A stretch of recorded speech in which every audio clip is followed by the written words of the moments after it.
Olá, estamos aqui já prontos para a lição número 2. Hoje é dia 7 de setembro, é o dia termina a Semana da Pátria. Aqui em Juiz cancelaram o desfile. Não iria mesmo, nunca vou lá olhar. Eu estou aqui na sombra de uma árvore, é 11h30 da manhã, é um clima muito agradável. Amanheceu hoje com 11 graus, a gente gosta da temperatura, tem muitos que não gostam. Mas nós aqui gostamos de temperatura baixa, não é? E daqui a pouco mais, às 2 horas, minha turma e eu nós vamos pedalar, vamos fazer exercícios, né, para a nossa saúde. A gente precisa de saúde. Quem é professor, e ainda mais hoje com a internet, etc., com a educação à distância, professor não se mexe mais nada no seu trabalho, né? Então precisamos cultivar a saúde. Uma recomendação de nossa igreja, que nós seguimos. Temos um grupo grande, né? Mais de 80 ciclistas, mas nunca saem todos ao mesmo tempo. E aqui estamos prontos para estudar sobre Israel. Uma triste história, né? Jeremias. Uma triste história, com notícias muito tristes, porém também inseridas no meio dessa história, profecias e notícias extremamente atraentes, promissoras, de futuro, né, que nós precisamos entender aqui. Santíssimo e poderoso Deus, agora nós nos entregamos nas Tuas mãos para que Tu estejas conosco e nos orientes, em nome do Senhor Jesus Cristo. Amém. Muito bem, aqui o estudo número 2 da lição de Jeremias, né, o último quarto trimestre desse ano de 2015. A crise interna e externa, né, no reino de Judá. A essa altura aqui, o reino de Israel, o reino do norte, já havia desaparecido perante o poderio da Assíria, da Síria, não a Síria, da Síria. Né? E agora aqui nessa época, a Síria já tinha sucumbido diante da Babilônia. Então nós estamos aqui no tempo de Jeremias, que começou com o rei Josias, um bom rei, né, que foi o último bom rei, e depois dele teve ainda 4 reis, um pior que o outro. Desses 4 reis, 3 eram filhos de Josias. A minha pergunta é: o que Josias fez de errado para que tivesse filhos assim? A outra pergunta é: como foi que Josias se tornou um bom rei, sendo que o seu pai, Amon, foi um péssimo rei? E o seu avô, Manassés, foi um péssimo rei. Mas o seu bisavô, Ezequias, foi um excelente rei. Porém, o seu bisavô cometeu um erro, né? Vocês lembram de Ezequias? Ezequias foi aquele rei que enfrentou o poderio da Síria, né? E que tomou todas as cidades de Judá, que a Síria já tinha destruído o reino do norte, tinham deportado tudo, levaram o pessoal tudo embora, lá, os israelitas, né?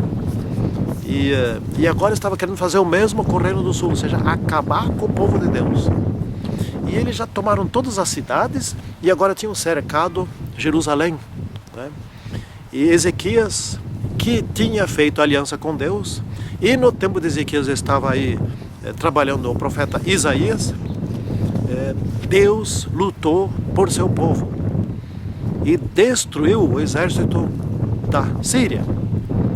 Naquela noite morreram 185 mil soldados e o rei da Síria voltou e os seus filhos o assassinaram, e aí começou a decadência da Síria. Bom, isso aqui é um relato histórico. Mas Josias, infelizmente, seus filhos não seguiram o exemplo do pai. Infelizmente, Josias foi um excelente rei, mas o último excelente rei cometeu um erro, que foi fazer uma guerra foi interceptar os egípcios que só queriam passar por cima do seu território para acabar de vez com a Síria. Bom, ou melhor, para defender a Síria, bom, contra a Babilônia. E Josias foi morto pelo exército faraó Necal II. Aqui na parte do domingo é triste isso aqui. Esses são estudos tristes. Na parte de domingo, Deus queria transformar o seu povo numa grande nação. Essa nação iria abranger lá das fronteiras do Egito, onde hoje é a Arábia Saudita, e iria se estender por Babilônia até o Eufrates, até o norte, onde hoje é a Turquia. Nunca chegou a tal tamanho, nunca. O seu tamanho máximo chegou no tempo de Davi e no início de Salomão. A promessa de Deus não falhou, falhou o povo de Deus. As grandes riquezas embaixo, hoje Israel não seria aquele pedacinho de terra como é. Hoje Israel seria dono do melhor petróleo do mundo, da maior riqueza do planeta. Infelizmente o povo não foi fiel. Infelizmente Salomão foi um bom rei no início, construiu o templo, etc. e tal. Mas o construtor do templo tornou-se idólatra. O construtor do templo de Deus passou a adorar ídolos das suas mulheres. E no filho de Roboão, filho de Salomão, o reino foi dividido em dois. Se enfraqueceu. Não é? Satanás conseguiu fazer com que o povo de Deus sofresse do mesmo jeito que ele estava sofrendo, porque Satanás tem um conjunto de nações que nunca se entendem, é uma Babilônia, nunca se unem, nunca se ligam. E Satanás conseguiu fragmentar o reino de Deus aqui na terra em dois reinos mais fracos. Em vez do povo de Deus se unir a Deus, passaram a adorar ídolos e foram enfraquecendo. E a história foi... Bom, o reino do norte nunca prestou, nunca teve um rei que prestasse. Também nunca teve um rei descendente de Davi, estabelecido por Deus. Jeroboão I, do reino do norte, resolveu fazer outra adoração para que o povo não se voltasse outra vez para o reino do sul, onde deveriam ir adorar em Jerusalém. Ele não quis isso. Estabeleceu centros de culto idólatra. E por aí começou a decadência do reino do norte, que infelizmente acabou desaparecendo totalmente. Né? Eles fizeram o que era mal perante o Senhor. Esse foi o reino do norte. Idolatria, direto. Todos os reis foram idólatras, todos. Foram 20 reis. Nos reinos separados, todos os reis no conjunto foram 43. 3 foram reis do Reino Unido, Saul, Davi e Salomão. E o reino do norte teve 20 reis maus, e o reino do sul teve 20 reis, 5 deles foram muito bons, 5 foram razoáveis e os outros 13 foram maus, péssimos. Né? E vamos seguindo aqui. Gente, prestem bem atenção no que eu vou dizer agora. Não seja povo. Já falei isso no comentário aqui. Não seja povo. Que povo é dominado pelos que querem o poder. Né? Aqui no reino, na nação de Judá, havia, vamos dizer assim, quatro categorias de líderes, e o resto era povo. Havia os reis, havia os sacerdotes, né? As 3 categorias então: os reis, os sacerdotes e os sacerdotes e levitas, e os profetas. Os reis eram a liderança política, os sacerdotes eram a liderança religiosa, e os profetas eram os mensageiros de Deus, sempre escolhidos por Deus.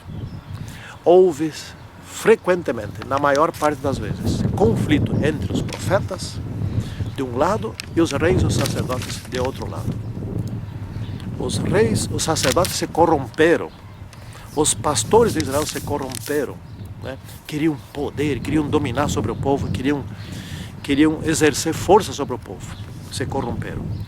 E junto com os reis, exerciam poder sobre o povo. E não atendiam à voz dos sacerdotes, que eram os mensageiros de Deus. Desculpem, à voz dos profetas, que eram mensageiros de Deus. Estes mataram os profetas, estes mataram Jesus Cristo. Estes, inclusive nos tempos mais modernos, combateram Ellen White. O povo se enganava correndo atrás de ídolos e achava que isso era o correto. E ali estava a decadência do povo de Deus. Em vez de se ligar a Deus, se ligavam a ídolos. E aí estava surgindo o Império Babilônico. E esse Ezequias, que foi bisavô de Josias, ele adoeceu, etc. E Deus lhe deu mais 15 anos. Foi um milagre. Botaram ali um plastro de pasta de figo, etc. e tal, e Deus lhe deu mais 15 anos. E aí os babilônios, que eram naquela época um reino ainda pequeno, foram lá ver que milagre é esse. E Ezequias, em vez de falar sobre Deus, sobre o poder de Deus que o curou, mostrou para eles toda a sua glória. A riqueza, o ouro, os vasos, as armas, tudo da glória do homem. Isso ele mostrou. Não falou sobre Deus. E os babilônios fizeram olho grande. E um dia desses, quando seus descendentes estavam totalmente degenerados, vieram lá e buscaram tudo. E destruíram o templo de Deus. Acabaram com tudo, acabaram até com o reino, tudo. Nunca mais teve rei em Judá. Nunca mais. Só bem mais tarde veio Jesus Cristo, mas não para ser rei aqui na terra. Nós sabemos disso. Então, esses reis, em vez de se aliarem com sacerdotes e ouvirem os profetas, se aliaram com sacerdotes para combaterem os profetas. Essa foi o seu erro, esse foi o seu erro estratégico. Se afastaram de Deus, se tornaram rebeldes. E aqui eu escrevi assim: por desatender a palavra de Deus, ele os entregaria aos babilônios por 70 anos. Mas depois Deus ainda lhes deu 490 anos de oportunidade, que terminaram no ano 34 com a morte de Estevão. Não teve jeito. Não receberam os profetas e também não receberam o próprio Senhor Jesus Cristo, cujo assassino eles, os sacerdotes, patrocinaram e insuflaram o povo contra Jesus Cristo. Alguns, claro, não concordavam, felizmente. Então em Jerusalém ali a pergunta era: será que tem alguém aqui honesto? Estamos na parte de quinta-feira.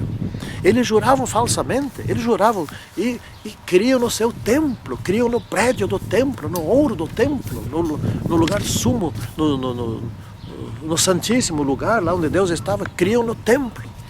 Templo do Senhor, templo do Senhor, templo do Senhor é este. E assim eles juravam falsamente, etc. Então, eles estavam numa decadência total e achavam que estava tudo muito bem.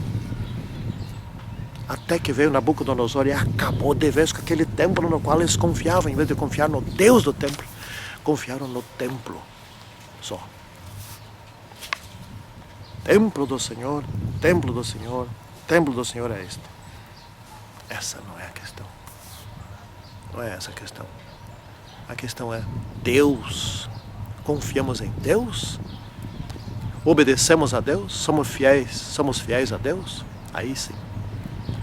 Mas, se não for assim, na nossa vida individual acontecerá o mesmo que aconteceu com o povo de Israel. Nós nos perderemos. E a perda é gradativa. Que isso não aconteça conosco. Que nós possamos aprender desse profeta Jeremias. Jeremias sofreu, mas ele foi firme com o Senhor. Num tempo em que ser firme com o Senhor era arriscar a vida todos os dias. Que nós arrisquemos então a vida, mas que não a percamos para sempre. Que assim seja com todos nós. Santíssimo e poderoso Deus, que possamos aprender muito com Jeremias, com as suas orientações. Em nome do Senhor Jesus Cristo. Amém. Tchau. Vocês viram lá atrás a minha mulher passando? Ela faz uma volta bem grande para escapar e aparece igual.